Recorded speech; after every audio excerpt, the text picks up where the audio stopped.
Master of Public Administration and scholar, is an enrolled Yakama Nation tribal member with Cree and Skokomish lineage.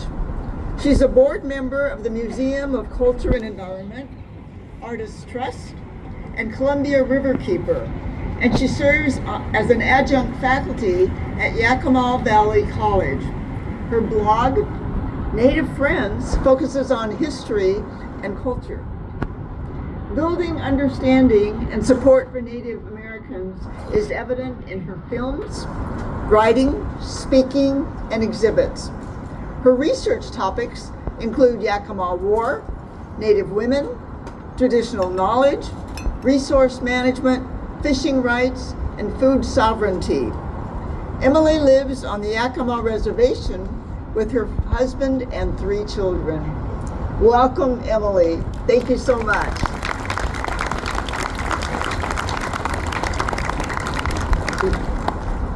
Shech Klawe Imi Menaimima, Inknash Winiksha Twayapam, Ichi Timini Teachum Iwa Nimi, Kushach Takao Pawa Nimaimuma. I just introduced myself along with that wonderful introduction that you got in our traditional way, which is to acknowledge myself, the land, and the people. And I'm so honored to be here and to address you on such an important day that we need to remember and keep in our hearts. I especially appreciate the words shared of the survivors that had endured such a horrific act.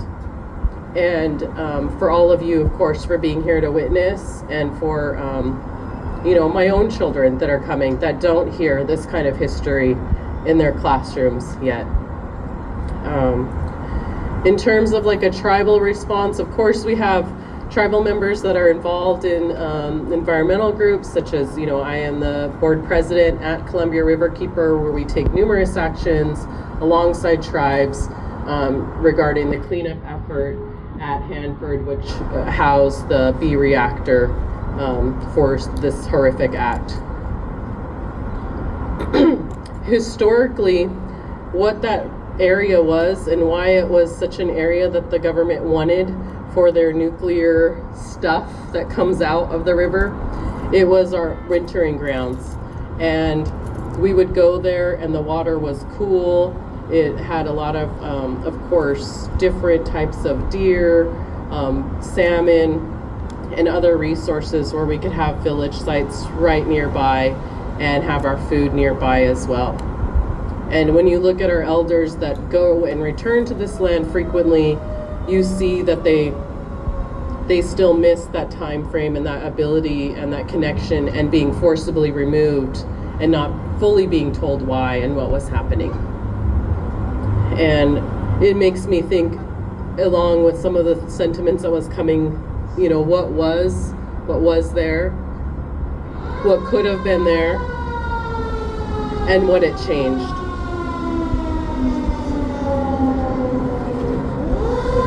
And as our tribal response in the 1970s, there was a proposal by the federal government to just,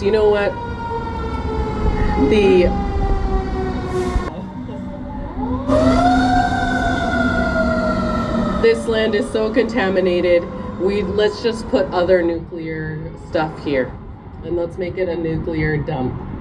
And our elders were like, no, you took this action, you need to deal with the full consequences of it. And that includes, cleanup action, whether it takes, the next 500 years or longer. Obviously, we know the plans now go to 3024.